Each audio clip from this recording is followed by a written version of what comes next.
Price God. இன்றைய தியானம் யோவான் 6:62 முதல் 71 வரை. மனுஷகுமாரன் தாம் முன்னிருந்த இடத்திற்கு ஏறி போகிறதை நீங்கள் காண்பீர்கள். ஆனால் எப்படி இருக்கும்? ஆவியே உயிர்ப்பிக்கிறது, மாம்சமானது ஒன்றுக்கும் உதவாது. நான் உங்களுக்கு சொல்லுகிற வசனங்கள் ஆவியாயும் ஜீவனாயும் இருக்கிறது. ஆகிலும் உங்களில் விசுவாசியாதவர்கள் சிலர் உண்டு என்றார். விசுவாசியாதவர்கள் இன்னார் என்றும் தம்மை காட்டிக் கொடுப்பவன் இன்னார் என்றும் ஆதி முதலாக இயேசு அறிந்திருந்தபடியால் அவர் பின்னும், ஒருவன் என் பிதாவின் அருளை பெறாவிட்டால் என்னிடத்திற்கு வரமாட்டான் என்று இதன் நிமித்தமே உங்களுக்கு சொன்னேன் என்றார். அது முதல் அவருடைய சீஷரில் அநேகர் அவருடனே கூட நடவாமல் பின்வாங்கி போனார்கள். அப்பொழுது இயேசு 12 நோக்கி, நீங்களும் போய்விட மனதாய் இருக்கிறீர்களோ என்றார். சீமோன் பேதுரு அவருக்கு பிரதியுத்தரமாக, ஆண்டவரே, யாரிடத்தில் போவோம்?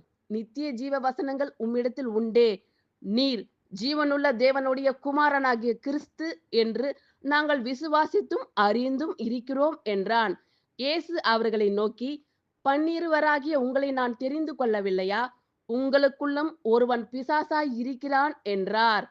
சீமோனின் குமாரனாகிய யூதாஸ் காரியோத்து 12 ஒருவனாயிருந்தும் தம்மை காட்டிக் கொடுக்க போகிறவனாய் இருந்தபடியினால் அவனை குறித்து இப்படி சொன்னார்.